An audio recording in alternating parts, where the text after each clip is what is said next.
share on Pinterest. When babies are born, they're completely dependent on their caretakers for survival. It's this dependence that hardwires humans to seek connection and develop attachment to the people who will help them survive, their parents or primary caregivers. As a baby grows and develops, how their caretakers respond to and meet, or don't meet, their needs will inform whether they develop a healthy, organized attachment or an unhealthy, disorganized attachment. What is disorganized attachment? When a baby or child has developed an organized attachment to their caregiver provides a safe, secure base for them. The child knows they have somewhere and someone safe to return to, someone who will always strive to meet their needs. This allows them to feel confident venturing out independently and taking chances as they explore the world. When a baby or child has developed a disorganized attachment, their caregiver hasn't created a safe, secure base for them to confidently return to. Instead, they may have created a relationship with the child in which the child loves and cares for them, but also fears them. This leaves the child consistently unsure of how the caregiver will respond to their needs. Child's instincts are thus conflicted. They're hardwired to seek support and security from their caregiver, but they're also scared of them. What are the causes? Disorganized attachment develops from a parent's consistent failure to respond appropriately to their child's distress, or by a parent's inconsistent response to their child's feelings of fear or distress. For example, a child might be distressed to be left with a new babysitter or unfamiliar caregiver. Instead of soothing the child or providing support, the parent might yell at the child or attempt to use fear or intimidation in an effort to get them to stop crying. Alternatively, the parent might speak reassuringly, but avoid physical contact or true connection. In another example, the child might be afraid of being left alone in bed at night. They might cry out for the parent. While the parent might sometimes respond with kindness and support, they might at other times ignore their cries for long periods, never respond by yelling or mocking the child's fears. Disorganized attachment is often the result of intergenerational parenting patterns. This means parents are responding to their children in the same unhealthy ways their own parents responded to them when they were children. What does disorganized attachment look like? Parents might recognize disorganized attachment in their baby or child if they seem constantly on edge. They may consistently crave the attention of their parents or caregivers but then frightfully respond to that attention.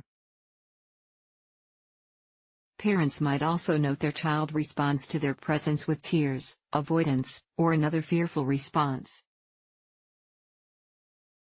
Attachment experts have conducted a number of experiments to learn more about attachment in babies and children. In one older experiment, researchers asked parents to briefly leave the room while their babies played. Babies with an organized attachment to their parent cried or became upset when they left,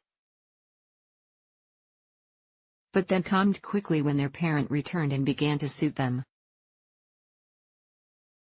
Babies with a disorganized attachment also often cried when their parent left the room. However, upon their return, they either continued to cry or ran toward and then away from them, or had trouble calming down no matter the parent's response. These babies with disorganized attachment were distressed when their parents left, but they remained distressed when they returned. They both craved and feared their parents. Parents who foster a disorganized attachment in their children often respond to their distress without the calm, soothing temperament that would foster a secure attachment. They may also send mixed signals, one moment soothing, the next angry or overwhelmed.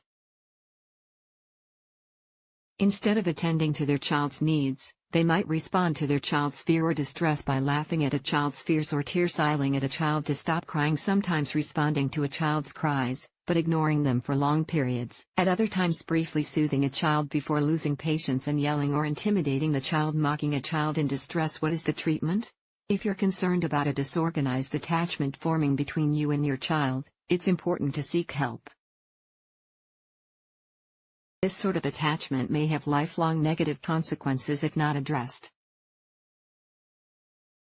If you recognize any of the signs of disorganized attachment in your family, a therapist can help you untangle the parenting patterns that led to it. They can help you develop the tools you'll need to create strong, positive attachments in your family structure.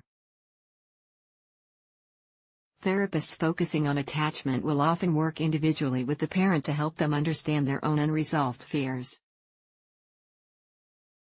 They'll help the parent make sense of the way they related to their own caregivers when they were children. They can also work with the parent and child as a team to help them develop new, healthier ways of relating to one another. This sort of parent-child therapy often involves the therapist guiding a parent through soothing a child in distressing situations. A therapist can also focus on helping develop a range of coping skills to avoid becoming overwhelmed.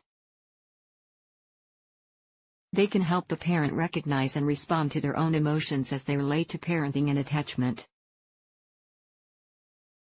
Can you prevent disorganized attachment? While disorganized attachment may be difficult to treat, it is preventable. Parents can work to prevent disorganized attachment by recognizing they may have lingering issues from childhood and seeking counseling before the start of, or early in, their parenting journey. Parents can also work to develop appropriate responses to their child's distress. Group or individual therapy can help develop these responses. Support from friends, relatives, and a partner can help, too.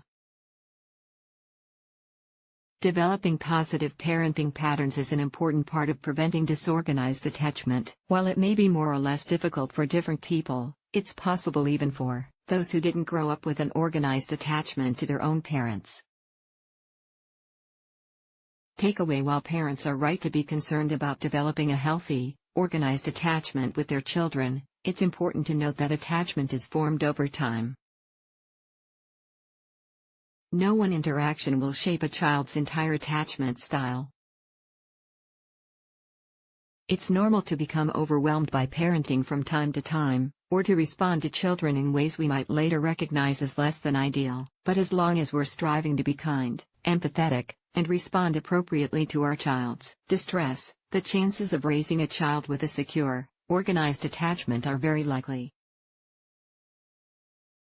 Julia Pelly has a master's degree in public health and works full-time in the field of positive youth development. Julia loves hiking after work, swimming during the summer, and taking long, cuddly afternoon naps with her sons on the weekends. Julia lives in North Carolina with her husband and 2 young boys. You can find more of her work at juliapelly.com.